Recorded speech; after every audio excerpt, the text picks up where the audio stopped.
আসসালামু আলাইকুম বন্ধুরা, কেমন আছেন? আশা করি সবাই ভালো আছেন, আমরাও ভালো আছি। আজকে রান্না করা হচ্ছে পাস্তা এবং নুডলস। দুটি একসঙ্গে রান্না করলে খেতে অনেক মজা হয়।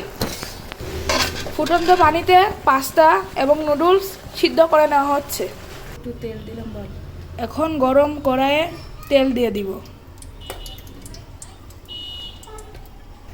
পরিমাণ মতো মরিচ দিব।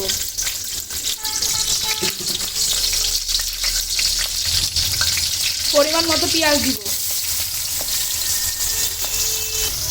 একটু নেড়ে দিব।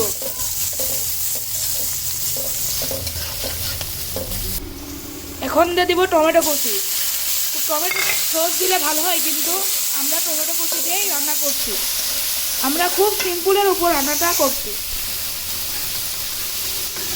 এখন দিয়ে দিব লবণ পরিমাণ মতো।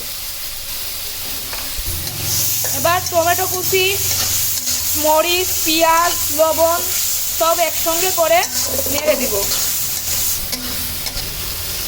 এবার ঠান্ডা করা নুডলস এবং পাস্তা কড়াইয়ের উপর ঢেলে দিব। ঢেলে দিয়ে কিছুক্ষণ নেড়ে দিব। এবার নুডলসের মশলা দিয়ে দিব স্বাদ বাড়ানোর জন্য। প্যাকেটে যে মশলা থাকে নুডলসে, সেই মশলাটাই ব্যবহার করছি। এবার ভালো করে নেড়ে দেব। এবার একটু সয়া সস দিয়ে দিলাম রং আনার জন্য। সয়া সস দেওয়ার পরে প্রতিবারের মতো নেড়ে নিতে হবে।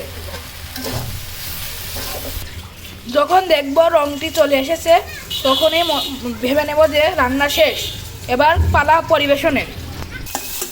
পাস্তাতে ডিম দিতে ভুলে গিয়েছিলাম, তার জন্য শেষের দিকে ডিমটাকে কুচি কুচি করে ভেজে নিচ্ছি।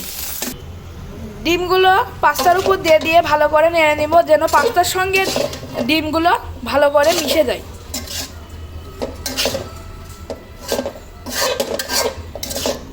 এবার একটি পাত্রে পাস্তা এবং নুডলস ঢেলে নিব।